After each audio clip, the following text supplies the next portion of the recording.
The story of Christopher Columbus is a story we think we know. It's often told as a simple tale of adventure. A brave explorer sails across a vast, unknown ocean, finds a new land. This is the story told in schools, in books, and in movies. But this version of the story leaves out the most important parts. It is not a story of discovery, it is a story of invasion. It is the beginning of a clash between worlds, a collision that would change everything, not just for the people who were already in the Americas, but for the people in Europe and Africa as well.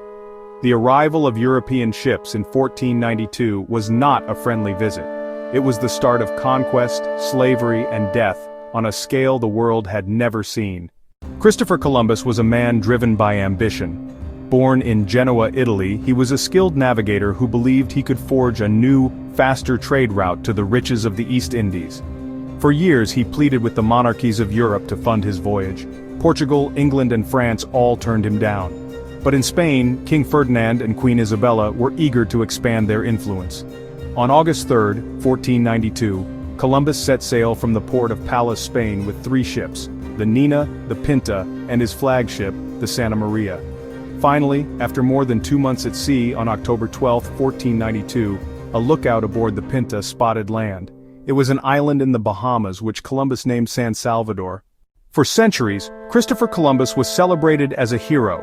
In the United States, he was portrayed as a founding figure, a symbol of courage, discovery, and the pioneering spirit of America. However, a very different picture emerges when we read Columbus's own words and the accounts of those who witnessed his actions, like the priest Bartolomé de las Casas. On Hispaniola, he established a tribute system that forced every Arawak over the age of 14 to provide a certain amount of gold every 3 months. Those who failed to meet the quota had their hands cut off and were left to bleed to death. Columbus initiated the transatlantic slave trade from the Americas to Europe. On his second voyage, he rounded up 1,500 Arawak men, women, and children. The 500 best specimens were loaded onto ships bound for Spain to be sold as slaves. Before 1492, the Americas were home to tens of millions of people. Estimates vary, but some scholars suggest the population was as high as 100 million, living in societies that ranged from small hunter-gatherer bands to vast, complex empires.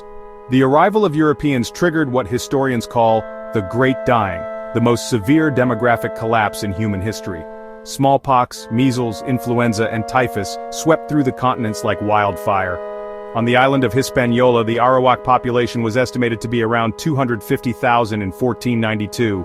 By 1514, a Spanish census recorded only 22,000. By the 1540s, they were virtually extinct. It is estimated that within a century of Columbus's arrival, the population of the Americas had fallen by as much as 90%. This was a world turned upside down. The voyages of Columbus initiated a massive biological and cultural transfer that permanently altered the planet. Historians call this the Columbian Exchange, the movement of plants, animals, diseases, technologies, and ideas between the Old World and the New World. From the Americas, Europe received crops that would become staples of its diet.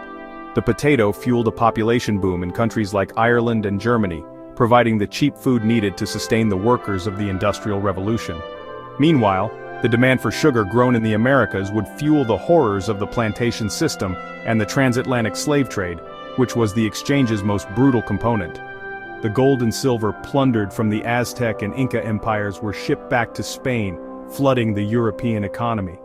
This massive influx of wealth helped finance the rise of European capitalism and the expansion of its empires. The events set in motion by Christopher Columbus in 1492 were the beginning of a new and brutal epoch in world history. The economic gap between the wealthy nations of the global north and the poorer nations of the global south has its origins in this colonial relationship. The systems of forced labor, first imposed on indigenous peoples and then on enslaved Africans, created patterns of exploitation and racism that persist today. The very idea of race was hardened and institutionalized during this period to justify slavery and conquest. To understand Columbus is to confront the uncomfortable truths at the foundation of our modern world. It means acknowledging that the discovery of America was, for the people already living there, a catastrophe. When we look at the world today, at the ongoing struggles for indigenous rights, the fight against racial inequality, and the vast disparities in global wealth, We are seeing the long echoes of Columbus's arrival. The clash of civilizations that began on that small Caribbean island 5 centuries ago is not over. Its consequences are woven into the fabric of our lives. A reminder that history is not something that is dead and gone.